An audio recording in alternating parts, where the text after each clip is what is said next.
I'm finally back at work. I don't have charging at home, so I guess just over 1,200 miles on the weekend. But I'm back at the Eaton charger, so I'm gonna go ahead and plug in and get charged back up again. So, woo, happy days are here again, or are they Mondays or something?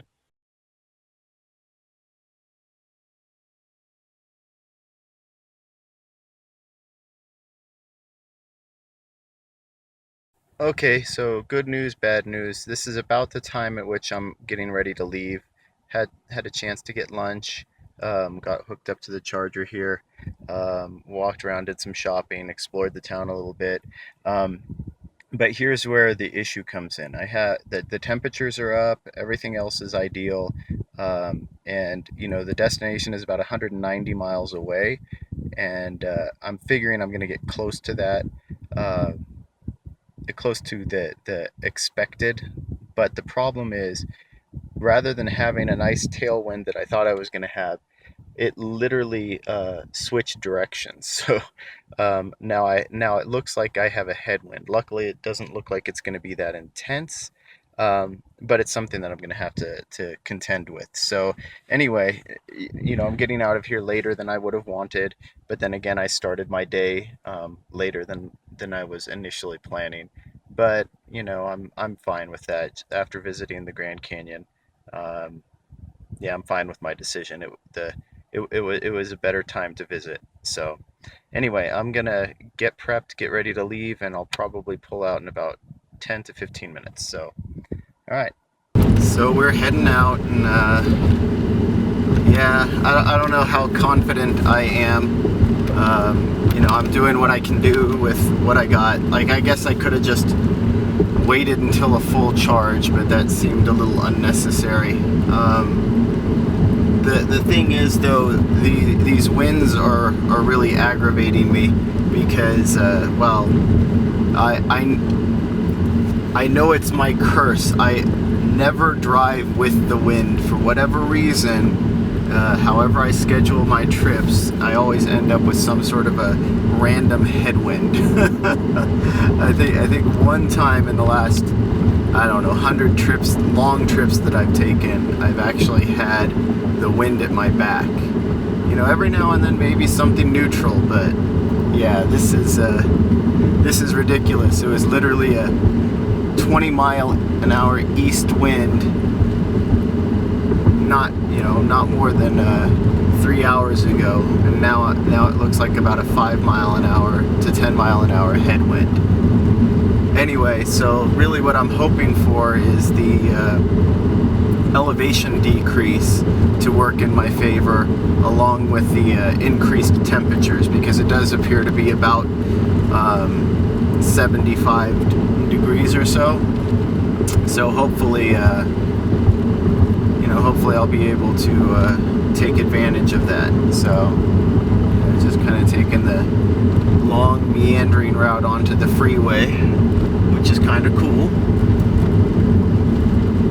I didn't actually go this way before, and I can't tell if this is technically Route 66 or just a back road around Williams, but I got to explore the town fairly well, and yeah, no, I enjoyed it. There's a lot of businesses here, a lot of opportunities to do different things, and yeah, I would definitely recommend staying at the Holiday Inn, even though they're very expensive. They were also very, very accommodating, and oh, this is kind of cool. Woo! And they're also very, very accommodating.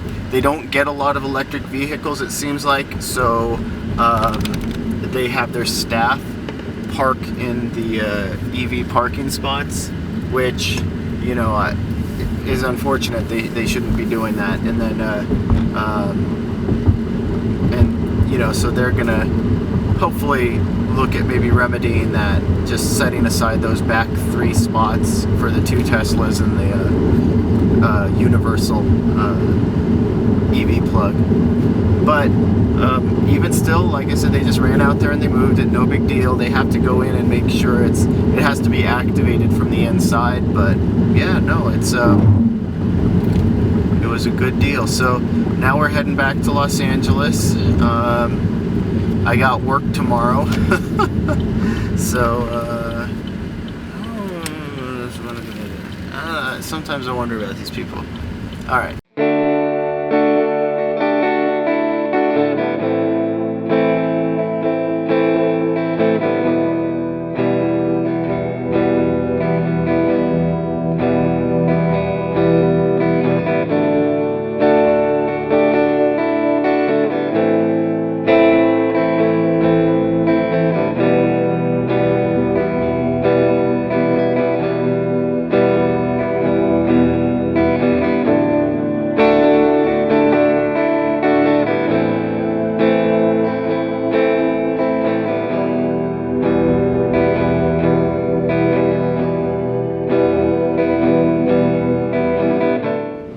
Back to 75-mile-an-hour speeds, and while we're going downhill, I'll probably take advantage of that. Plus, I know some people are going to be coming up on me going super fast, so yeah, I'm just gonna jam it for a while, and you know, I mean, what's the worst that can happen? I mean, the closest charger I care to use is 190 miles away, so. No biggie. So much like my other trips, what I'm doing at this point, I'm going downhill. I dropped the speed back down to 70. I mean, even though it's 75, I could go faster.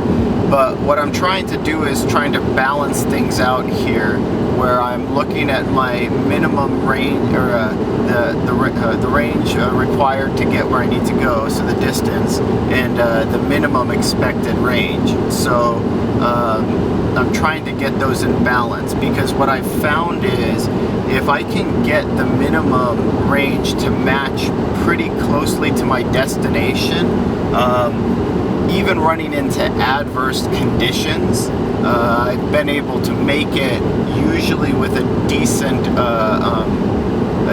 cushion, or at least enough of a cushion that I'm okay with it.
All right, well, this is one of the things that I why I try to keep with the min-range estimate is, you know, once we got down, I want to call it a valley, but I guess it's just a flat area before we have another descent. But the wind started kicking up, and again, these do look like those strong winds, straight like headwind. So you'll start to see it, your mileage just start to peel away, and that's just because of you know, just because even though you're doing whatever you might happen to be doing 70 miles an hour, right? If it's a 10 mile an hour headwind, that's like you're doing 80, and you know, your efficiency will go down as a result. So that's something I'm going to need to account for, because I've seen my my minimum range estimate just go down 5 or 6 miles in the last mile that I've driven. So be aware of those things, and try and account for when you know, you're suddenly facing a headwind or something of that nature.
About 266 miles on a full battery charge.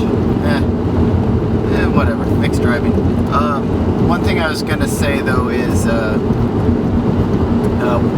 I'm seeing right now one of the benefits of having an adaptive range estimator is it's always trying to find equilibrium, right? And so it looks like that minimum range has finally accounted for the headwind that I'm facing. So now, even though we're driving sustained speeds, just cruise control on, set at the speed limit, driving into a pretty consistent headwind at this point, it just builds it into the estimator.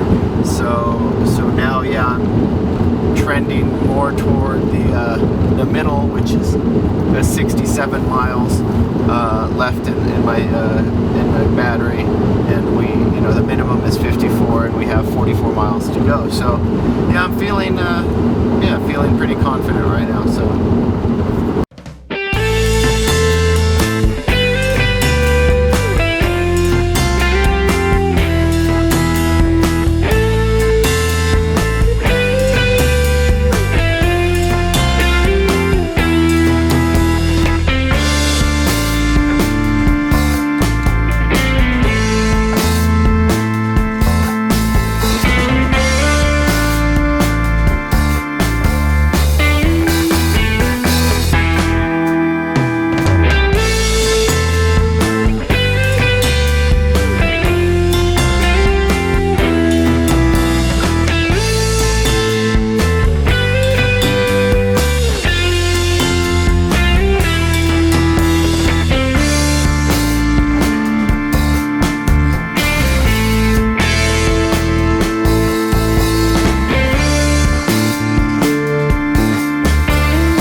So this is Boulder City. You know, it's hard to explain, but I don't know if you know if you'll get the same sort of sense like of what I'm feeling. But this is an extremely steep hill that's been going on for a very long time, and it's a 45-mile-an-hour zone. So normally when I'm going up a hill like this, I have no restriction, right? I could just jam up it 50, 60 miles an hour or whatever. But now I'm going up 45 miles an hour, and it's 22 kilowatts of draw. It's just a ridiculous amount of power I'm outputting to go very slow. Or 24 kilowatts, right? It's just, yeah, it's kind of a ridiculous thing. But anyway, we're technically in a city, even though the roadway looks like a highway or a freeway. So I guess I have to make a left up here. I'm not even sure if I'll have a light or an intersection to indicate. But yeah, we'll see. Boulder City apparently did a very good job by building a nice charger setup here. So I'm gonna see if I can take advantage of that. And oh wow, it looks like right here. Yeah, this is just interesting. Now it's 25 miles an hour up a really steep hill. No, it's not that steep actually. But I mean, kudos to them for putting it in. That's nice. Ideally, though, along these type of routes, yeah, there's a slowdown here right around Lake Mead, but these type of chargers, you really want to put fast chargers in places like this where people can get in and out relatively quickly. But then again, I don't know anything about the businesses where they put them there. I guess they do have some restaurants and stuff, but again, yeah, you don't want people sitting there for prolonged periods of time. Interesting.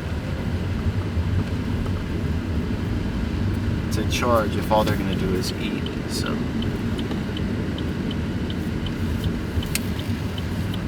Plus, when you start having people from outside the area start having to navigate residential streets and things like that, that's the other issue. You typically want things like this to be very straightforward, very easy to navigate to, with very little instruction or guidance.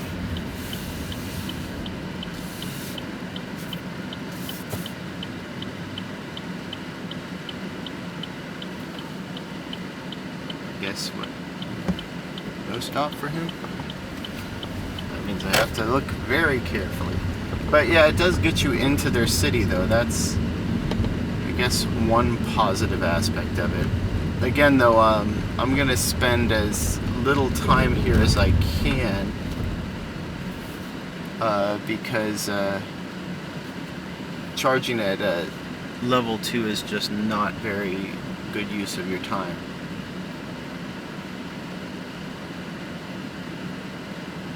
I guess they did have an old theater here, though. Oh, what an interesting little town.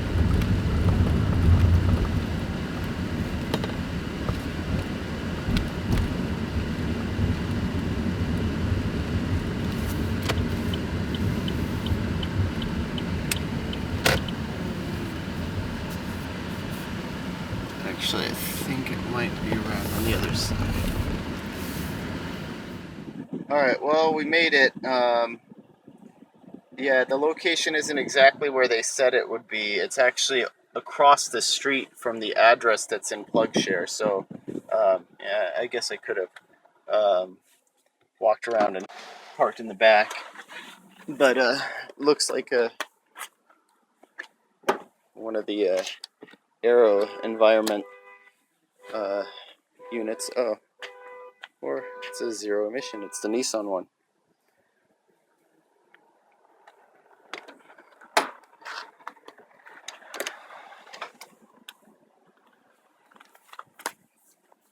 someone wrapped it up pretty good, so I think it's not supposed to require an activation.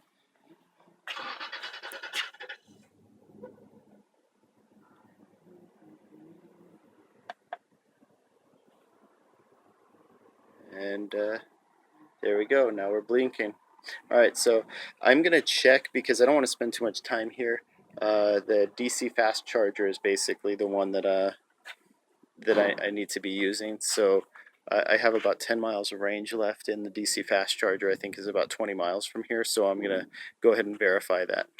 Okay, so these look to be maybe 30 amp units. Unfortunately, I turned the car off for a second because it looked like it was drawing power to condition the battery. Now, apparently we're up like 2,500 feet above sea level or whatever, and I don't know what Henderson is. I think it's below that. But the DC fast charger I want to go to is only 18 miles from here. So I'm still not going to risk running out of juice. I can stay here for about a half an hour while I do some other stuff. And yeah, you can see the charge rate dropping. But yeah, even just a half an hour is going to be enough to condition the battery and get enough charge in here that I should be able to roll right into the DC fast charger. And then also there's another fast charger a little farther down. So if I give myself a little bit of a buffer, then I might be able to get to that one too. But my guess is I could probably make it on what I have right now. But I'm not going to fret it. I'm going to do a couple of things and then just head out. Probably 5:45 is, I think, my target to head out.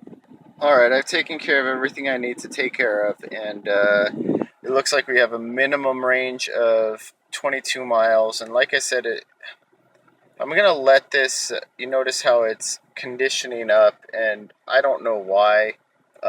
It's only 77 degrees, and I can feel the cold air blowing, so I know that the air conditioner and compressor is running, and I think it's cooling the battery. So I'm going to let that run for a second and then just go ahead and head out. But yeah, probably, I guess, 10 minutes earlier than I said I would, just because, well, I want to get to the fast charger sooner. So I'm probably cutting this a little bit close.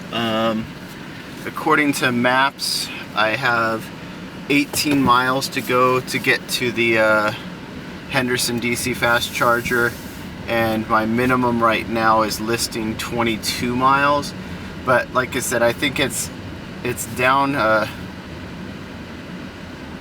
it's downhill, one, and then the other thing is, two, it's I think part of that min range, and also notice the Nissan Leafs, I think that's why they have those chargers, is they've gotten a number of them for the number of Leafs, probably for their city fleet. But anyway, yeah, I'm cutting it a little bit close, but I think I can probably make it just fine.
You know, and it said it was open, but again, the thing is when you're, oh yeah, it is open. It's just, all right, make sure I'm not gonna run any pedestrians over. Dogs and razor scooters and things of that nature. Okay, I'm not sure exactly which direction they're going, but they'll get there eventually. And there's a Krispy Kreme donuts, so. Well, we made it. EVgo charger, charge vehicle soon. So, unfortunately, I probably won't be out of Vegas until 7:30. So I'm gonna have to see what I can do to keep myself occupied.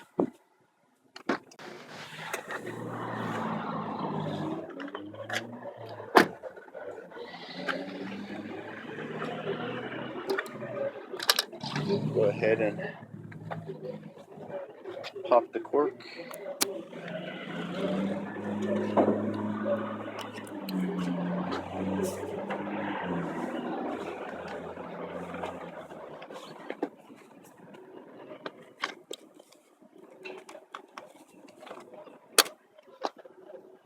Like I said, I might actually end up, let's see, EVgo account.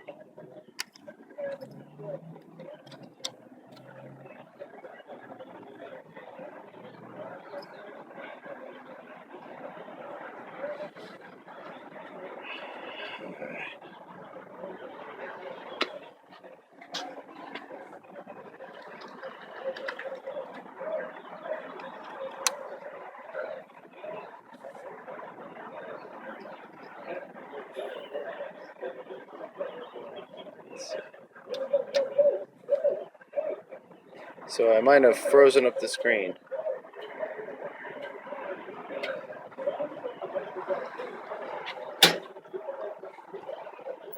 So I'm pretty sure these are the 100 amp. So I don't know that any in Las Vegas are 125. The one good thing is you actually do get to see the voltage throughout. So it's saying I was at a 7% state of charge, and it just immediately goes up to 99 amps, and it's 334 volts, which is, you know, about what I'd expect. So the good thing is, too, gas station, so I get to clean.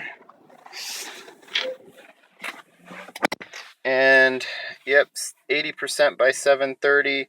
This should actually speed up a little bit, I think, with this one. But yeah, I'm expecting to spend at least an hour and a half here, which would be, I guess, 3 sessions. So anyway, I guess I gotta catch up on some other stuff too. All right, well, here's to anticipating a 30-minute cutoff. Well, you can't see that here, but we're fast charging, and I have my card ready. I think the longest I've seen it go is 30 minutes and 40 seconds. You know, and actually, in some ways, if it doesn't stop at 30 minutes, I'll find that even more aggravating. uh, Actually, it doesn't look like it's stopping.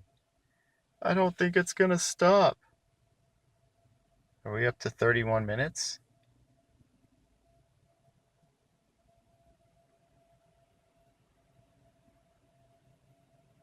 We are. All right, well, I'm just gonna assume that it's gonna keep going. Not so bad. Okay, so it looked like this session timed out at 1 hour. So I'm going to go ahead and turn off. I guess it's good to know. I'm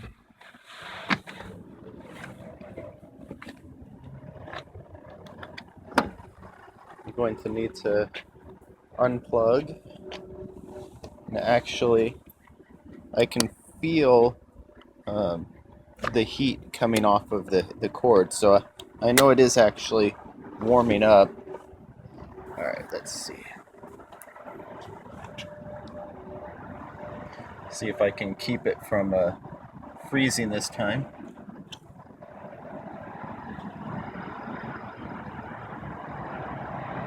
Maybe it just takes forever to activate, but you know what? I'd take a 30-second to 45-second activation if it doesn't shut off every 30 minutes. But we'll see.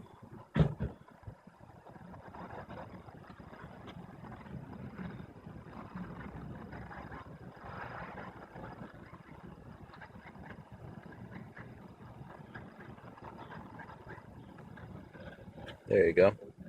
Yeah, so it just looks like it takes a while for it to activate.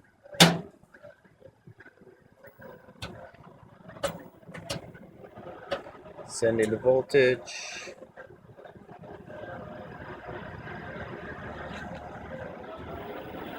And straight up to how many amps?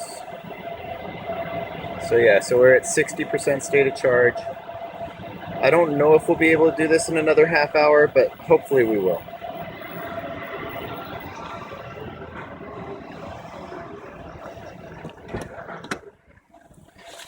Yeah, so it's saying now the car is saying 23 minutes to 80%. So I think my estimate was right initially that yeah, we're gonna be able to get out of here by about 7:30, and from there, let's see.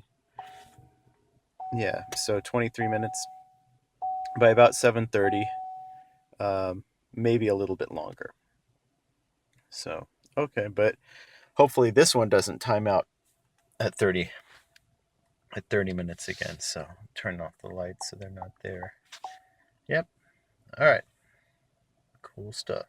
Hey everyone, so this is just a bit of a supplement here.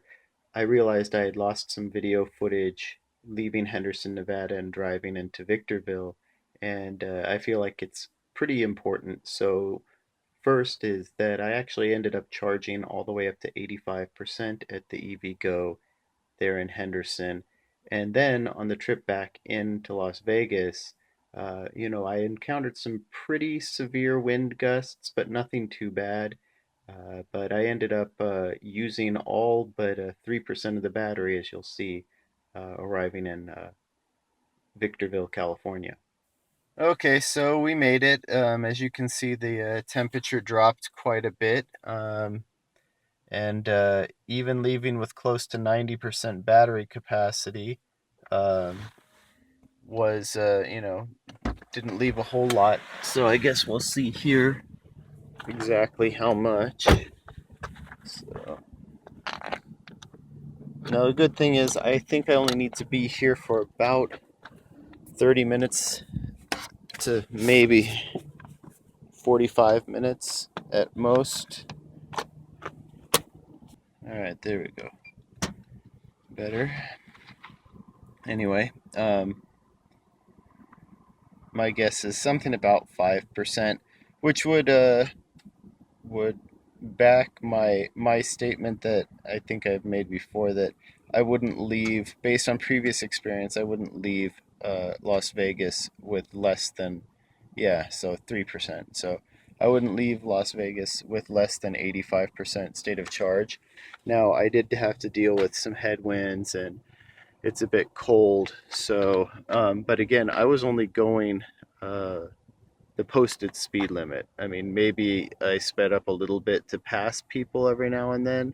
Um, it's all empty here now, but for the most part, it was all just driving the posted speed limit. So anyway, notice yeah, it's going to be an hour to get to 80%, but we're not going to stay anywhere near that long. I think I only need maybe 55 to 60%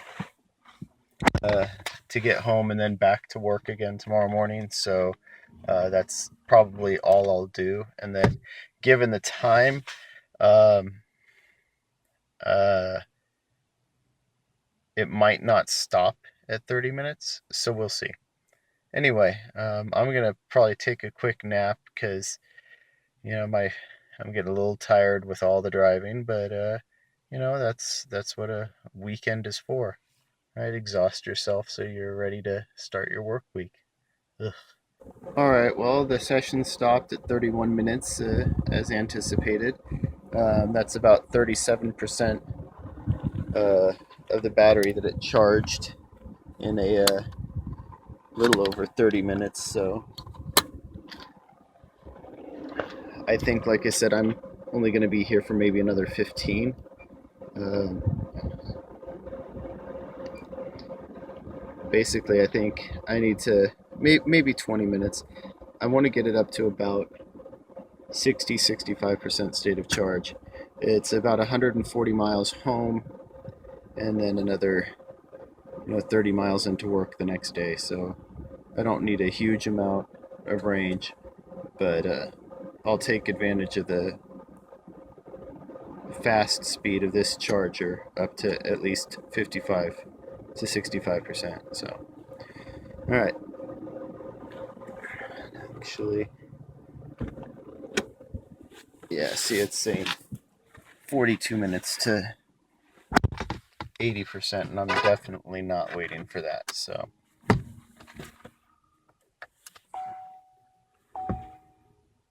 and charging at 43 kilowatts. So,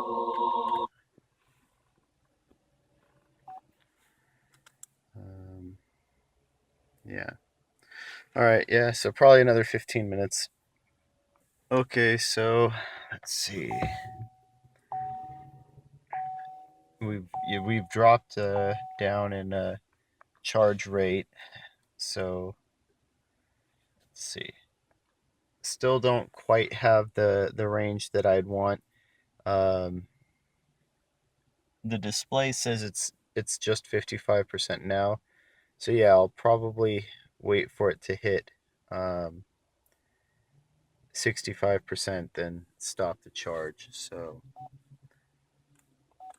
yeah, right now we're at 25 minutes to 80%, but I'm not gonna wait that long. I actually have a feeling that it's going to exceed these range estimates just based on my past experience driving this route. But it has been getting a lot cooler, so in pockets it was definitely um, in the 40s coming back from Las Vegas. So I could see it getting that cool in certain areas as I head back across LA as well. So, oh well. But like I said, I just another maybe 5-10 minutes, and then we're out of here. Okay, so I guess I'm just gonna make it an even hour, or well, a little bit less than an hour. But also, I guess this is a cool side note. If you show up at one of these 50 kilowatt chargers with only 3% battery, then charging to 80% should take about an hour and 15 minutes. So right now, it's still charging at the 38 kilowatts, but like I said, I only need 137 miles. Um, I was letting it go up to 65% um, of the battery just because that'll give me any sort of cushion I might need for getting into work in the morning. So again, I expect the range to exceed this, but who knows? I might actually need to stop in the morning before I head into work. So I'm just gonna go ahead and yeah, and see it's dropping off now. I'm just gonna go ahead and stop the charge, and we'll be ready to head out. Yeah, so it started dropping off at 66%. So 16.31 kilowatt hours in 23 minutes and 35 seconds. So,